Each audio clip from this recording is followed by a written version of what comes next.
قرآن ہی کافی ہے، یا قرآن پاک کے بارے میں جی اس میں ہر شے کا بیان ہے، تبیان لکل شیء، یہ ہر شے کا روشن بیان ہے۔ ٹھیک تو قرآن پاک کے یہ جو اس طرح کے الفاظ مبارکہ ہیں ان کو لیا کہ چونکہ قرآن پاک میں ساری ہی تفصیل ہے، ہر شے ہی موجود ہے، لہذا حدیث کی کیا ضرورت ہے؟ ٹھیک تو جو منکرین حدیث تھے انہوں نے قرآن پاک کے لفظ قرآن کافی ہے، قرآن میں ہر شے کا بیان ہے، انہی چیزوں کو حدیث کے انکار میں استعمال کیا، اور یہ بھی صدیوں سے چلتا آ رہا ہے اور آج کے زمانے میں پورے زور شور سے موجود ہے۔ جی منکرین حدیث جو ہے وہ آج بھی جو ہے وہ یعنی اہلے گہلے پھرتے ہیں، اور وہ بھی آج بھی پورے جو ہے نا وہ کرو فر کے ساتھ جو ہے نا وہ گھومتے پھر رہے ہیں۔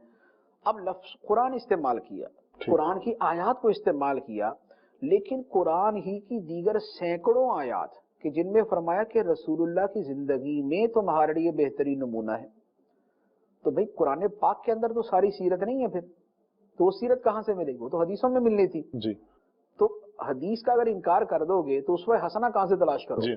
ٹھیک ہے۔ اچھا اسی طریقے سے اطیعوا اللہ و اطیعوا الرسول، اللہ کی بات مانو، اللہ کے رسول کی بات مانو۔ تو رسول نے اپنی باتیں قرآن میں تھوڑی فرمائی ہیں، قرآن میں تو اللہ تعالیٰ نے اپنی باتیں فرمائی ہیں، جی تو رسول نے کہاں اپنی باتیں فرمائی جن کو ماننا ہے؟ تو وہ تو حدیث میں فرمائی ہیں۔ سبحان اللہ۔ اور اس طرح کی بیسیوں دلائل، بیسیوں آیات پیش کی جا سکتی ہیں۔ تو لفظ قرآن استعمال کیا گیا، قرآن کافی ہے، قرآن ہی ہمیں کافی ہے، اور اس کا استعمال غلط کیا گیا۔